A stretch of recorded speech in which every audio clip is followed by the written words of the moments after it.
Be seated.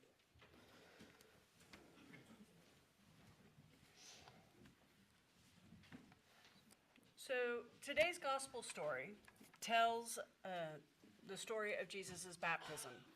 And as he rises from the waters of the Jordan, the heavens open and the Spirit descends, and a voice proclaims, "You are my Son, the beloved, and with you I am well pleased." In this moment, it marks the beginning of Jesus' ministry, and it invites us to reflect on our own baptisms and what they mean for our life. So what I want to do today is I want to talk a little bit about what the Episcopal Church teaches about baptism. And then I want to talk about our baptismal vow, which is in the Book of Common Prayer. And then we're going to spend a little time reflecting on our baptismal promises. So you should have a large piece of paper that is the baptismal vow. Myra is going to hand it out. So there are a couple people who came in a little late, and she will make sure you have one because you're going to need it. And then for the people on Zoom, I sent the same sheet of paper in the email last night that had the bulletin and the music. So you should also have it. So to start with, what does the Episcopal Church teach about baptism? I think it's really valuable for us to go back to some of our underlying theology and talk about what do we believe? What does the church teach? So here are a couple of quick things. One, baptism is a gift from God. It's not something we earn. It is God's act of grace, and it marks us as Christ's forever. It is a once and forever thing. It is an unrepeatable sacrament. So in the Episcopal Church, there are some churches where, you get baptized and then maybe you go live your life in a way that you later say, don't really like that. I want to, recommit myself to God, and then they are rebaptized. In the Episcopal Church, we don't do that. We say you're baptized once, and that's for all, because it's not about what we do, but it's about God's grace and God's love, which is always present for us. So we don't have to rebaptize. Baptism is a call to ministry. So it's more than a moment of just personal faith. It is a call to action. And if you look at our baptismal vow, it is a time to resist evil, to proclaim the gospel, and work for justice and peace. And our baptismal vow always reminds us of that. And baptism connects us to community, right? So it isn't private. We don't do private baptisms. Baptism is something that belongs to all of us as the body of Christ, the church. We're supported and we're encouraged in our faith with each other. And finally, baptism is a sign of new life. So through baptism, we're spiritually reborn and we rise to a new life in Christ. So those are our teachings on baptism. One of the questions I get asked a lot is, well, what happens if someone's not baptized? We baptize, these little babies. What happens if someone didn't get baptized? Well, in the Episcopal Church, we do not teach that people who are not baptized are condemned to hell. Baptism is a gift. It is not a requirement for salvation. It is a sign of the grace and a sign of love that God freely offers to everyone. We also trust in God's love and mercy for all people. Right? For those who haven't been baptized, whether because they haven't had the opportunity or they don't yet know Christ, we trust that God's love is still at work in their lives. And I think that's really important, because sometimes when we talk about baptism, it can feel almost punitive, right? Like, oh, you're in the in club, but if you're not in the in club, really bad things are going to happen to you. And we believe that God's love is way more expansive than we can imagine. Baptism still matters because it is how we say yes to God's call and enter into this deeper relationship with both Christ and the church. But even for those outside the church, we do trust that God's love is far greater than our understanding. So later today, immediately after the sermon, we're going to renew our baptismal promises, which are on page 304 in the Book of Common Prayer. So we do this a couple times a year, right? We renew our baptismal vows, and it's an important part of our tradition, and it has deep roots in our history. So I'm going to talk just a little bit about the Book of Common Prayer and how it came about, what the baptismal vows looked like then and what they look like now, and why we have a little bit of change. And then we're going to actually spend a little time thinking about our vows. So in the 16th century, Thomas Cranmer created the first Book of Common Prayer. It was extraordinary, right? This was an extraordinary act. At the time, worship was all done in Latin, which was a language nobody spoke. And Cranmer said, we need to have a prayer book, something that has our theology and our prayers and our worship, our liturgy, in a language that people can understand. And something that was accessible to everyone. And so the Book of Common Prayer was born. And it is the foundational book for the Anglican Church and the wider Anglican community, which includes 165 countries, right? I mean, it's incredible. You think there's 165 countries, all with the Book of Common Prayer. It's essentially the same, slightly different for individual contexts. Like, for those of us that prayed Compline, we would use the New England, not the New England, we would use, I don't think New England has its own Book of Common Prayer. New Zealand Book of Common Prayer, which just had a little different flavor, right? Because it had that local flair. But the Book of Common Prayer unites us in our worship, in our theology, in our identity. And as Anglicans, we're called the people of the book. I don't know if you've heard that, but we're people of the book because we're shaped by the rhythms and the prayers in the Book of Common Prayer.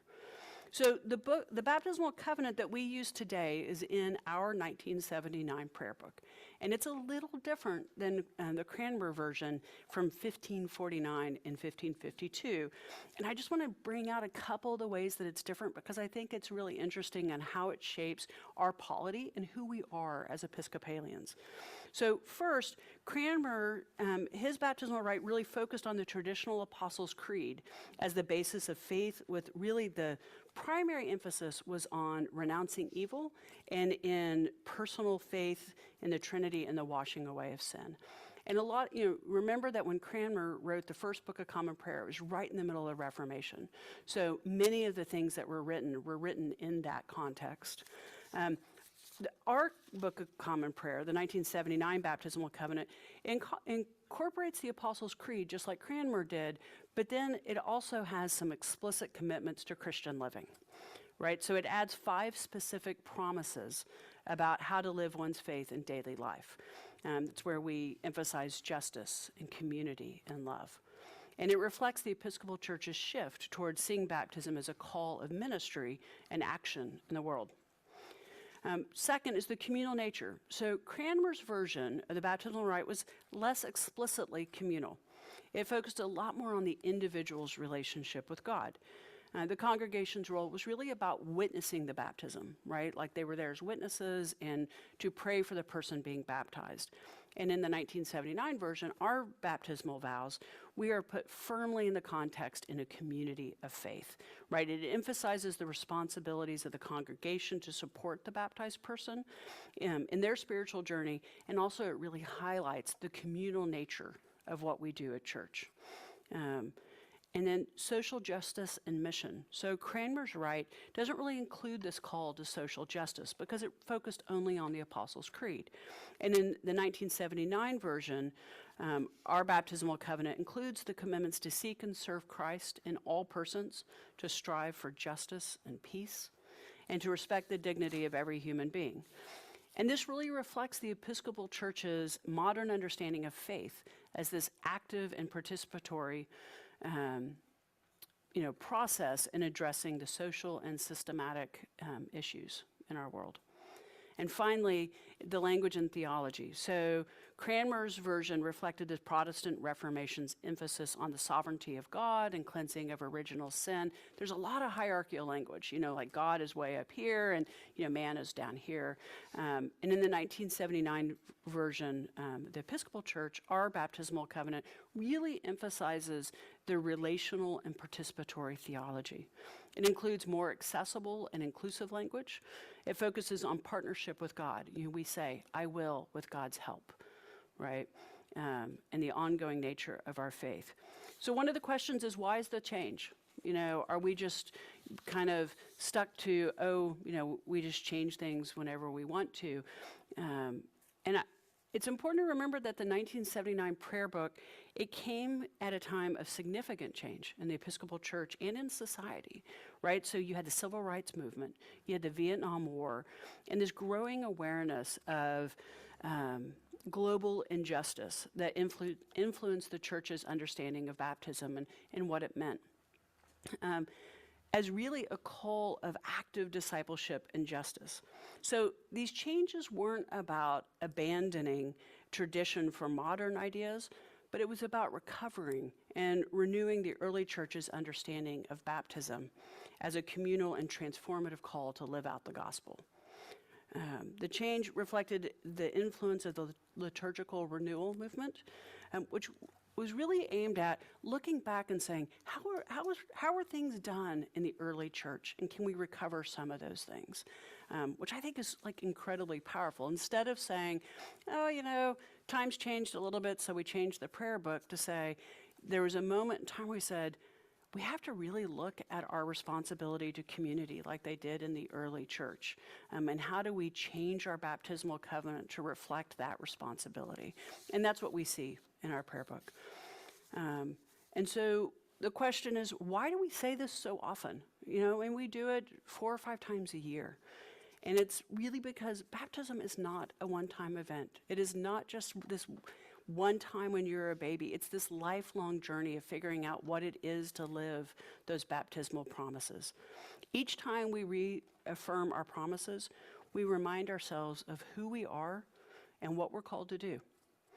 We say it at baptisms, we say it during the Easter Vigil, and we say it at different times throughout the liturgical year to stay rooted in our commitments. So what I want us to do is to take some time to think about our baptismal covenant, to really look at the promises and reflect what they mean in our own lives, for the life of this community, and for how we live as followers of Christ in the world. So everyone should have their handout, you know, this piece of paper. It has the baptismal covenant on it. And what we're going to do is we're going to just take a minute to read it yourself. Say a short prayer. Take a few minutes just to write out some of your thoughts. You might focus on one promise that stands out to you, or you might think about how these promises challenge and inspire you. Anything that you want to write in that other side of the page. And afterwards, if you feel comfortable, I'm going to invite just a couple of people, if they want to come up and be able to share just a bit about their reflection on the baptismal covenant. And I think the reason I want to do that is because I want us to remember that baptism is not something we do alone. It's a journey that we walk together. And so my hope is by spending a little bit of time thinking about it, when we reaffirm our baptismal promises in a minute, it will be fresh and meaningful and a little deeper. So I'm just going to give us a little bit of time to sit with your paper and pen. And we'll just sit in silence for a moment, and then we'll open it up to share. And those on Zoom, like I said, I sent this to you yesterday. It's also in the Book of Common Prayer on page, I think I said 309.